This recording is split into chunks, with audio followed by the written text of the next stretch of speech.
सुन्नत मुबारका में ये बात याद रखिए, जिस दौर में हुजूर की सुन्नत को छोड़ा जा रहा हो, मेरे आका ने फरमाया उस वक्त अगर कोई मेरी एक सुन्नत पे अमल करेगा उसे 100 शहीद का सवाब मिलेगा। एक शहीद की जजा ये है कि कतरा खून का जमीन पे गिरने से पहले अल्लाह उस शहीद की मगफिरत भी फरमाता है, जन्नत में दाखिला भी अता फरमा देता है। और यहां पर 100 शहीदों का सवाब कहा कि जिस दौर में मेरी सुन्नत को छोड़ा जा रहा हो। और मैंने जो कहा है ना कि गल सारी सरकार दिए, मेरे आका अलैहिस्सलातु वस्सलाम का दरबार सजा हुआ है। करीम आका अलैहिस्सलातु वस्सलाम जलवा फिराज हैं। एक सहाबी रसूल, उनके हाथ में एक अंगूठी थी सोने की, तो करीम आका अलैहिस्सलातु वस्सलाम की तवज्जो उस अंगूठी की तरफ चली गई। करीम आका अलैहिस्सलातु वस्सलाम ने चेहरा अनवर फेर लिया, अर्ज करने लगा या सय्यदी आपने चेहरा क्यों फेर लिया। बार बार पूछने पे पता लगा कि आका अलैहिस्सलातु वस्सलाम की नाराजगी की वजह ये अंगूठी है। मेरे आका ने फरमाया मैं देख रहा हूं कि तेरे हाथ में जहन्नुम का अंगारा है। जब ये कहा और नाराजगी देखी हुजूर की, तो फौरन ही अपनी अंगूठी उतार के फेंक दी। अब जब फेंक दी ना तो जाने लगे घर की तरफ। दूसरे सहाबा हाजिर होके कहते हैं कि हुजूर ने उस अंगूठी से, यानी कि सोने की अंगूठी से आपने नाराजगी का इजहार फरमाया है, लिहाजा उतार के तू बेच भी सकता है। सहाबी रसूल का अकीदा सुनिए, और सुन्नियों का अकीदा यही अकीदा है। क्या अर्ज करते हैं, कहते हैं कि एक तो हुजूर ने फरमाया है कि तेरे हाथ में जहन्नुम का अंगारा नजर आ रहा है। अब दूसरा सहाबी रसूल कहने लगे अरे जिस पर निगाहे मुस्तफा नाराजगी वाली आ जाए मुझे वैसी अंगूठी चाहिए ही नहीं। ना माल की सूरत में चाहिए, ना किसी और फायदे की सूरत में चाहिए। पता चला कि हम अगर नफरत करते हैं तो वो भी रसूलुल्लाह की वजह से करते हैं, अगर हम प्यार करते हैं तो वो भी रसूलुल्लाह की वजह से करते हैं। उरवा बिन मसूद जब रज़ियल्लाहु ताला अन्हु नहीं थे, दरबार मुस्तफा में जब हाजिर हुए ना, तो अपनी गुफ्तगू का अंदाज हाथ उठा उठा के बात कर रहा था कि एक सहाबी रसूल जो कि इसके कर्जदार थे,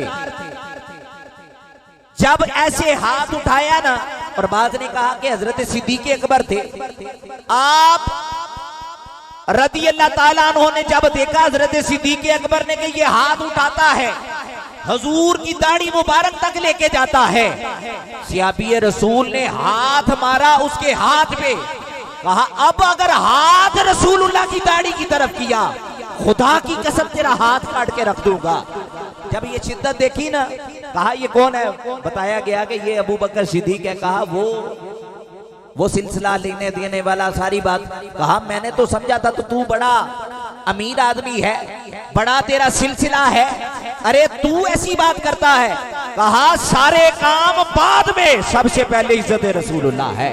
हम हुजूर के नाम पे जान दे भी सकते हैं और हुजूर के नाम पे जान ले भी सकते हैं। इसीलिए हम कहते हैं कि जब हम शादी करते हैं तो तब भी कहते हैं कि अल्लाह रसूल का नाम ले ले, और जब हमारा कोई दुनिया से चला जाता है तो तब भी हम कहते हैं अल्लाह रसूल का नाम ले ले। और इसी तरह जब अल्लाह ताला कोई खुशी दे दे बेटे की सूरत में या बेटी की सूरत में, तब भी अल्लाह रसूल का नाम लेकर हम उसको राजी करते हैं।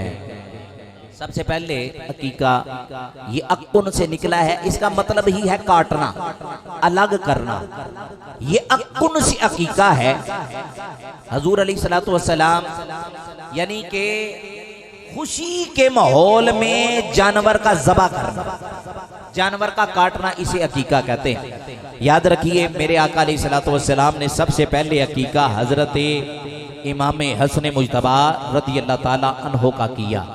आपका अकीका भी किया, आप के सर पे ज़ाफ़रान भी लगाया और आपका नाम भी रखा। और याद रखिए 7वें दिन नाम रखना और हजामत करवाना और सर के ऊपर सर के बालों के बराबर चांदी सदका करना और सर पे ज़ाफ़रान मलना, ये भी सुन्नत मुस्तहब अमल है। और इसी तरह आज हमारे भाई ने ये अकीका किया है। अल्लाह ताला इस अकीके की इसको बरकत अता फरमाए, इसके अहले खाना को भी बरकत अता फरमाए, क्योंकि हम सुन्नत मुस्तफ़वी सल्लल्लाहु ताला अलैहि वसल्लम को अपना रहे हैं। और इस सुन्नत की बहारें कितनी बहारें हैं कि आप और मैं सोच भी नहीं सकते। करीम आका अलैहिस्सलातु वस्सलाम की सुन्नत में जिंदगी ही जिंदगी है। हमने सूफिया से सुना है, आप अगर एक काम सुन्नत समझ के करके तो देखें, आप उस सुन्नत की इतनी बरकतें पाएंगे कि आप शुमार ही नहीं कर सकेंगे। तो आज इन्होंने सुन्नत करीमा को अपनाया है। अल्लाह ताला इसकी बरकतें मोहम्मद अहसन साहब को भी अता फरमाए। अल्लाह ताला ने जो खुशी दी है, अल्लाह इस खुशी को उम्र वाला फरमाए, अल्लाह सेहत वाला फरमाए, अल्लाह ताला उसकी दुनिया भी बेहतर फरमाए, अल्लाह ताला उसको दीन पे चलाए और जब तमें वापसी हो तो अल्लाह ताला आखिरत को भी बेहतर फरमाए। हाजरीन मोहतरम, एक मसला और समात फरमा लीजिए कि हमारे यहाँ कई अहबाब ने ये भी जान रखा है कि अकीके दा गोश्त फलानी दादी नहीं खाएगी, नानी नहीं खाएगी, फलाना जी नहीं खाएगा। ऐसा कोई मामला नहीं। अकीके का गोश्त आप खुद खाएं, अमीर खाएं, गरीब खाएं, ये असल में सदकाते नवाफला है। जैसे ईद का गोश्त आप सब में बांटते हैं, सबको देते हैं, बेहतरीन तो ये है कि इसको करके आप बांट दें तो ये भी बेहतर। अगर आप पका के अहबाब को खिला दें तब भी ठीक है। और इसके पकाने के भी बड़े तरीके कार निकले हैं। लेकिन हमारे यहाँ क्योंकि उस वक्त में पुराने बुजुर्गों ने जो लिखा है, उन्होंने मीठा गोश्त लिखा है कि उससे भी बच्चे की तबीयत में इल्म आता है, उसमें फर्क पड़ता है। इसमें खास तौर पे जिस दाई के जरिए से ये सिलसिला हुआ है, उस दाई को गोश्त देना, उस तक हिस्सा पहुंचाना, ये भी जरूरी है। अब आपको चाहिए कि इस बात की तरफ भी तवज्जो फरमानी चाहिए। और हाँ, अब अकीके के माहौल में आए हैं तो याद रखिए, इन्होंने अकीका किया सुन्नत की गरज से। अगर एक पल भी इन्हां दा ख्याल है आया ना, क्या मेरा भरा आया ही तो मैं तोहफा नहीं दे के गया तो काम जाया। खाना खिला रहे हैं तो मकसद ये नहीं है आपको बुलाने का कि आप आए हैं, आप 500, 1000, 10,000, 5,000 तोहफा देंगे। अगर आप अपनी खुशी से किसी को देते हैं तो आपकी अपनी खुशी है।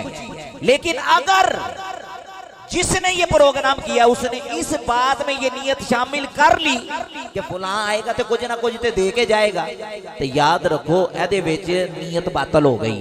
ते अहबाब नूं इस नीयत तो बचना चाहिए और इस सोच तो सानू भी बचना चाहिए। अल्लाह ताला तौफीक अमल अता फरमाए।